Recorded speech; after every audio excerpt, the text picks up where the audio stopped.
employment opportunities for both sales agents and technicians, and also bring quality and affordable communication devices, including feature phones, smartphones, laptops, and tablets, right to the doorstep of every Gambian.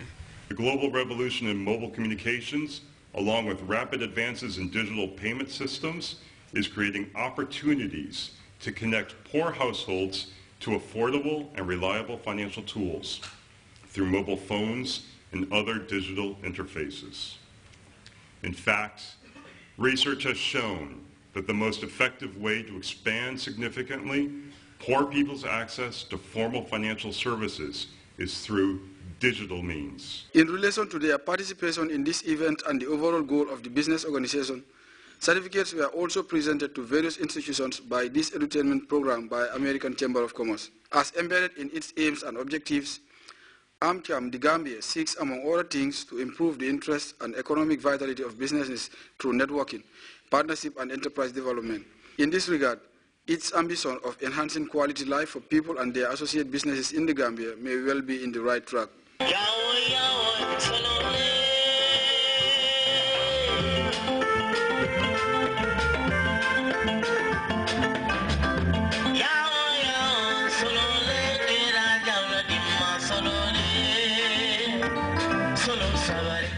Modou Bajan, GRTS News.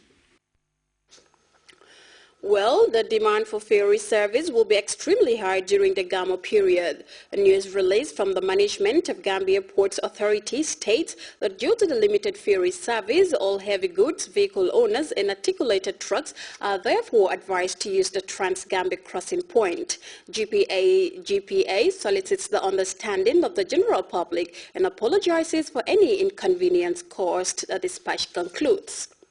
Officials of the Participatory Integrated Watershed Management Project, the Sustainable Land Management Project, and the National Agricultural Land and Water Management Project have been reviewing the performance of the three interventions. Babukar Kamara reports the synergy also identified shortfalls and charted a way forward. Meeting bringing together farmer representatives across the Gambia with aim of discussing about the project's performance, constraints, and the way forward. In his welcome remarks, the Deputy Governor of Lower River Region, Mr. Abdunjai, commended the project officials for organizing such an insightful forum. He stated that the projects are here to play a part in the realization of food self-sufficiency. Njai challenged participants to take the meeting seriously and further urged them to ask whatever they want to know concerning the project activities, since they are representing people. The project coordinator of NEMA, Mamadou Gassama, gave an overview of the three projects. He noted that the PUAM is an 8-year-old project that has registered tremendous success and should end in 6 months' time. He further went to say that NEMA has come to consolidate the developments made by PUAM and continue with its activities. Gassama commended farmers for the large turnout and also encouraged them to participate fully in the forum. In delivering the opening remarks, the Deputy Permanent Secretary, Projects and Program, Ministry of Agriculture, Assimi Cole, described the event as a face-to-face forum between farmers and agricultural officers. Mr. Cole described the forum as very timely, as it is taking place at a time that will enable the project officials and farmers to plan for the next cropping season. He also enjoined participants to relay information gained from the forum to their people. Babukar Kamara, GRTS. Still on the home front, the framework agreement between the Agribusiness Service and Producers Association ASPAR and the government of the Gambia has expired, and government will not renew the partnership. A news release from the Office of the President reveals that ASPAR is no longer purchasing groundnuts on behalf of the government of the Gambia. Henceforth, the dispatch arts Gambia Groundnut Corporation GGC is the recognized official operator for groundnut in the groundnut trade business. More often than not, we hear stories of African migrants perishing in the Mediterranean Sea or reports of irregular migrants dying of starvation in the vast Sahara Desert. Although the tragedies are widely reported and gruesome footage beamed to our living rooms, it seems more young people are falling prey to the allure of a so-called better life in Europe. A young man who tried without success to make it to Europe has been recounting his ordeal to GRTS's Samuel Barr in this report. As old as any human activity, but of late, more and more people have been abandoning their countries of origin in search of greener pastures, especially in Europe. Most of the irregular migrants trying to reach Europe board rickety and overloaded canoes along the West African coast in the hope of crossing the treacherous Mediterranean. Thousands have succumbed to the dangers they are exposed to during the perilous journeys. Another route favored by the irregular migrants is the vast Sahara with its arid sand. News reports are awash with tales of young men and women in their prime perishing en masse. But the mounting death toll seems to be doing little to dissuade those bent on reaching Europe by sea or land. Majority of the irregular migrants used to come from sub-Saharan Africa, but people uprooted by the Arab Spring are also following the trail blazed by West Africans. Although a minority, Gambians are also among those trying to reach Europe via the back way. I traveled for some changes, but which I regretted. When I traveled out of the Gambia, I traveled along with Gambians that I met on the way. But as soon as I left this country, I started missing the peace and tranquility in the Gambia.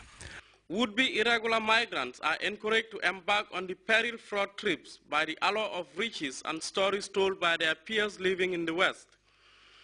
The voyages are risky to say the least, but Samba, like many other would-be irregular migrants, believes it is risk worth taking. When we reached there was no house. There are over 60 Gambians there sitting outside there. And there was no toilets. And there was no water. Everybody was complaining, how can this man bring us here and there's not even toilets, there's not even water in this place? You mean you found a good number of Gambians? Yeah, a good number of Gambians. I met a guy who was complaining, who was even crying over there. He said he regretted coming even to Agadez. And they were all waiting to get to... Yeah, exactly. The next, to Sabah, yeah, from Sabah to Tripoli. So everybody was complaining. I told my friend, one of my friends who I've been traveling with called Keba, is a Gambian guy. I told him tomorrow morning, because I swear to God, I slept on the street that night. Libya was Samba's launchpad in his unsuccessful bid to make it to Fortress Europe. But authorities in the war-torn country have put in place measures like increased security along their country's coast and stepped up patrols in the Mediterranean Sea, effectively sealing off openings people smugglers used to capitalize on. From Agadez to Libya is thousands of kilometers. And when you leave Agadez, it's vast. The desert is vast. I have witnessed people dying in the desert. Horribly, I see witnessed people died in the desert. So did you actually succeed in crossing that desert? Yeah, I succeeded because from Agadez, I left Agadez, I went through a truck. I didn't go direct because there are pickups that also travel to Libya. And this pickup will stock more than 30 people inside the pickup. The huge and rising demand for guides or people who can smuggle the desperate travelers has created an industry with human traffickers or smugglers serving as facilitators. The cruel treatment they mete out to the travelers and the exploitation always stays with those who survive the ordeal. They took the Senegalese guy, Kanta, out for interrogation. When they took him for interrogation, after 15 minutes, we had a gunshot. Yeah, they shot twice. So then did you see him? Did you see Kanta? Yeah, when the shot, fear gripped everybody when the shot happened because the Nigerian guy asked me, "Has they killed him?" I wanted to speak, but I couldn't. Yeah. But later on, I told him, "I think God is in control." Yeah. But now, everything is on the hand of God. Now, for me, I'm thinking I'm preparing for my death now. Efforts are being made to stop the irregular migrants, but there are those who believe the approach to solving what is a problem of epic proportions should be coherent and concerted. The problem of irregular migration is not only one man's show, and it's not only the problem of the Gambia.